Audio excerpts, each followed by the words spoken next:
Sejam bem-vindos a mais esse podcast. Sabe o que é interessante?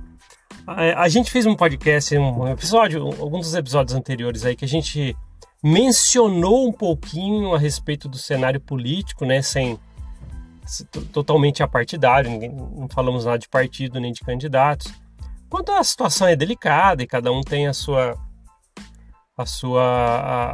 arma na mão, né, de poder escolher e tal, e que possam fazer isso bem, né? Mas eu tô ouvindo tantos críticos falarem a respeito disso, sabe? Eu tenho ultimamente pensado enquanto as pessoas não estão, na verdade também, né, cobrar uma coisa dessa, né, as pessoas estão bem negativas. E é o que eu tô falando, na verdade, também cobrar que as pessoas fiquem positivas no momento de... Eu sei que é a maneira mais sensata e internamente melhor você levar as coisas com mais positividade. Mas eu concordo também que muitas das coisas, as coisas que a gente está visualizando, não parecem estar boas ou que ficaram boas. Tem críticos muito fortes, tem gente... Eu vi um crítico falando, né, um cientista político, né, falando que não, na verdade o Brasil ele precisa de um transplante de polvo. Eu falei, caramba, como é que o cara pode falar isso, né? O povo brasileiro é muito inteligente, muito esforçado. O povo brasileiro, assim, é tudo ao meu ver, tá? Não sei quem concorda ou não. A maioria do povo brasileiro são pessoas que querem fazer a roda girar num bom sentido, fazer o país funcionar e para eles mesmos, querem o bem-estar de suas próprias famílias, né? E cada um querendo o bem-estar de sua própria família faz umas engrenagens funcionarem, né? De coisas boas. Porque cada um cuidando bem da sua família e vai fazer com que fique várias famílias dentro de um mesmo país fortes, né? Mas é complicado, a negatividade está tomando conta. Por isso, como aqui a gente não fica falando de política, dando opinião do partido ou candidatos, eu volto só a falar uma coisa que eu já havia falado aqui, né? Que eu acho que é importante. Para pensar também, né?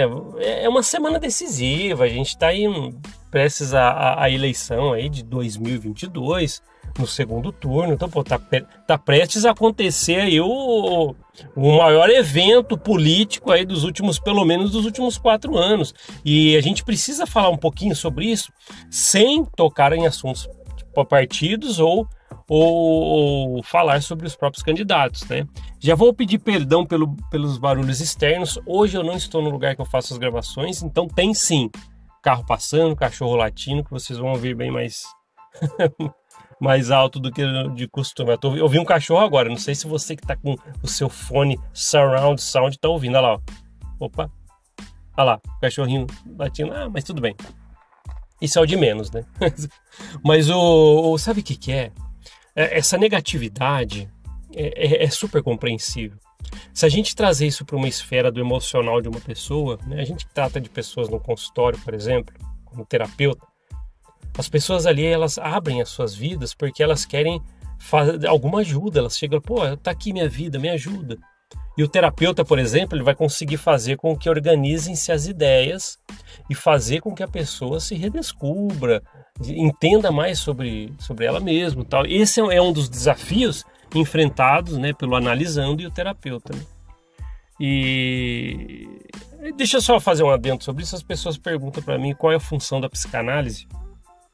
Se existe alguém aí que tem essa dúvida, a psicanálise basicamente, né, assim, a maneira mais grossa de se falar sobre isso, né, a psicanálise é o seguinte, né, ela pega uma pessoa que está com problemas emocionais, geralmente, a esmagadora maioria das vezes não é tão visível assim, então você precisa fazer sessões de análise, e com as técnicas psicanalíticas, por exemplo, o terapeuta ele vai conduzindo a história da sua vida por meio de perguntas, por meio de levantar as sensações da própria vida dela, a ponto de fazer com que ela se redescubra, encontre o que está a incomodando, porque geralmente a pessoa emocional vem e não sabe a origem de verdade. Acho que começou ali, mas aonde exatamente?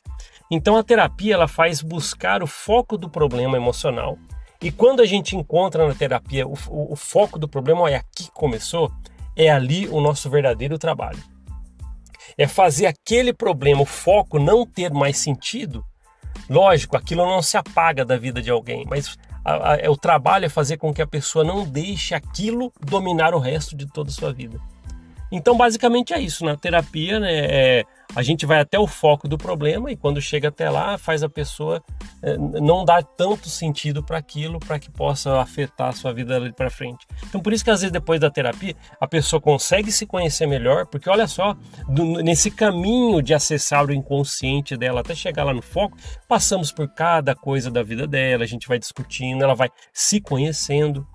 E se conhecendo é uma mão na roda, né? Porque o autoconhecimento é muito grande. Quando as pessoas falam, não é bobeira, sabe?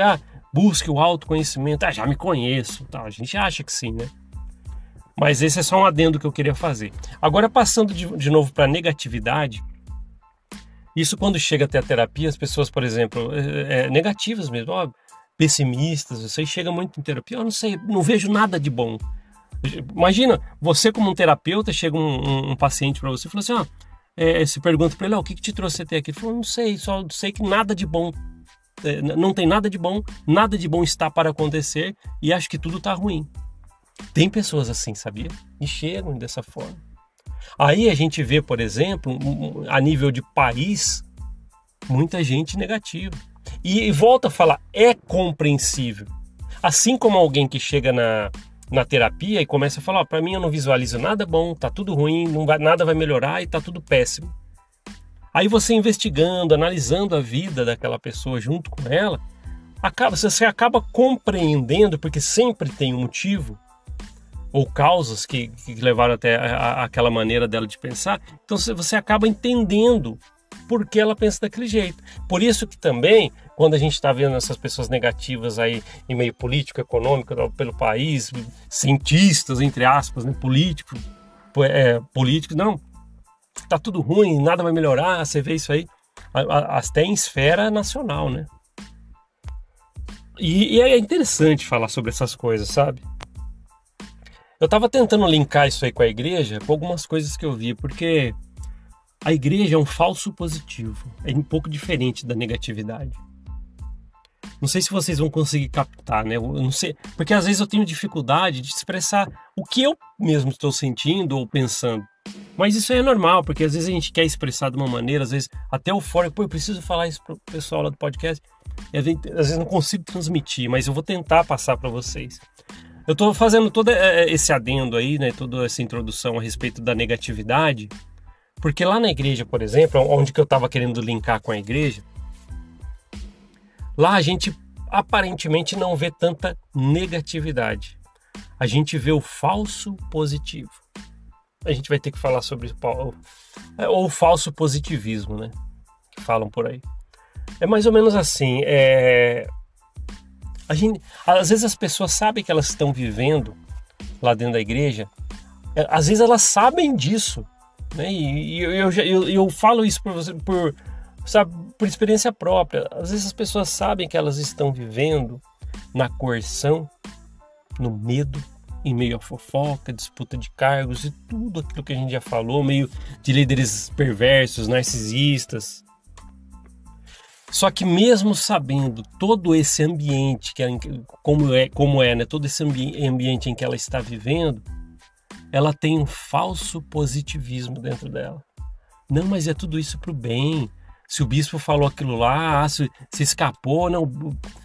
Se eu falei uma coisa pro bispo, ele falou pelos corredores, não, o Senhor quis que fosse assim, e ele se vê com Deus, tal, daí que prejudicou a vida, né, que a pessoa nem liga, mas não, sempre tem uma justificativa, se eu sofri é porque tinha que sofrer mesmo, eu não sei o que tem, fui pedir ajuda pro bispo, ele não ajudou, não, mas às vezes ele tá certo, eu tenho que me esforçar mais, limpar mais a capela ainda, sei lá, um exemplo que eu tô dando, esforçar mais. E aí as pessoas acabam adquirindo para si um falso positivo. E o falso positivo, em alguns aspectos, ele é muito pior do que o negativismo, do que o pessimismo.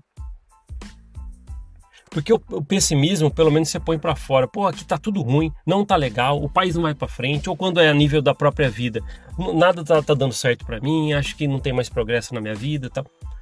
Aí pelo menos você expôs como você sente e pelo menos a capa do que você está falando fica mais visível para você chegar numa terapia, por exemplo, e consertar isso.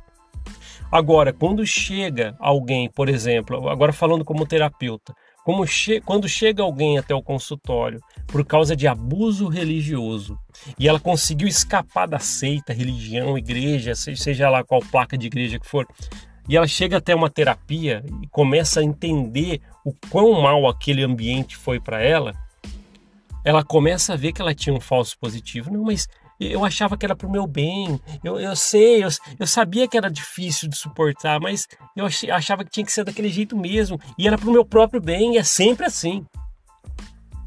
A igreja mórmon, por exemplo, é aquele negócio, você busca e nunca alcança, e sempre você está devendo, sempre você está devendo, sempre você está devendo, e é assim. Anda a segunda milha, andei a segunda milha, agora mais outra, mais uns 5, 6 milhas, vai andando. Lembra disso aí? É isso. É um lugar que você sempre vai oferecer e sempre vai estar devendo. E este sentimento não é bom. Porque você mascara tudo isso com o falso positivo, que muitas das vezes, como eu estou falando, é bem pior que o negativismo e o pessimista. Consegui transmitir a mensagem, pelo menos ao meu pensamento? Então, é isso que eu estava pensando ultimamente. Na verdade, esse é um pensamento que eu estava há alguns dias já. A gente já veio aqui para o podcast algumas vezes, mas isso já estava na cabeça. Peraí, tá muito pessimismo no país. As pessoas que chegam até a terapia estão muito pessimistas. E como que era dentro da igreja? Se lá é para ser o lugar feliz, do sorriso mórmon amarelo, e todo mundo feliz, e todo mundo a sorridente no domingo, chegando na igreja, abraçando, beijando. E aí? Será que é um falso positivismo?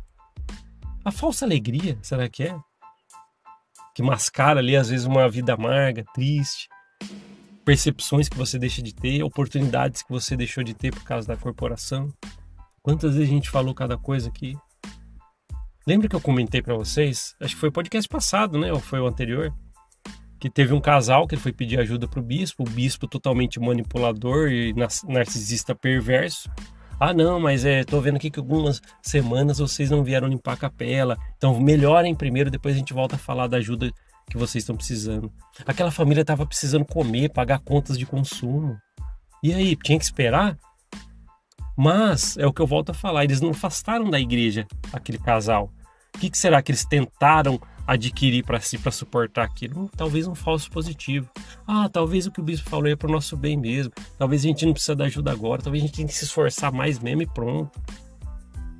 Né? Não, tem que se esforçar mais mesmo e piriri pororó. Falso positivismo.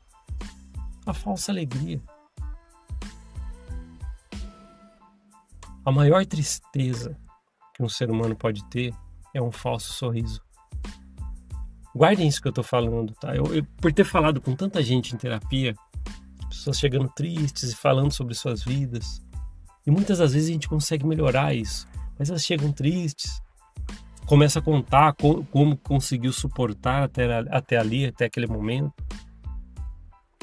Aí você vê, às vezes eram pessoas tão tristes, com um sorriso totalmente falso, para colocar um falso positivo na própria... É para enganar a si próprio. Não, tá tudo bem. Não tá. Muitas das vezes não tá. E esse é um assunto que a gente precisa falar. Tá vendo? São assuntos difíceis de abordar. Não tem um estruturado, falamos sobre isso. Não tem nenhum nome certo do que a gente está falando aqui. A gente está falando o quê? Basicamente, como que é uma pessoa, às vezes, pessimista, e como que são as pessoas com falso positivismo e escondendo toda aquela tristeza, amargura. E acontece. Quantas vezes eu vi pessoas bem tristes na igreja, e quando chegava o domingo, Mulher, bota uma maquiagem, a melhor roupa que tem, vão colocar aquele sorrisão, prestar o testemunho e falar que tá tudo bem. Levantar a mão para comentar na aula e falar, nossa, isso aí mesmo, tal, temos que ser assim. Que bom que somos membros da verdadeira igreja. E a vida dela é toda triste, vazia. Mas ela coloca para si que é tudo pro bem, tudo pro bem. Traduzindo isso em um falso positivismo, a falsa alegria. Para encerrar, eu vou falar de novo. A maior tristeza de alguém é um sorriso triste. Mas tá certo. Obrigado por ouvir esse podcast. A gente se vê na próxima. Até mais. Tchau, tchau.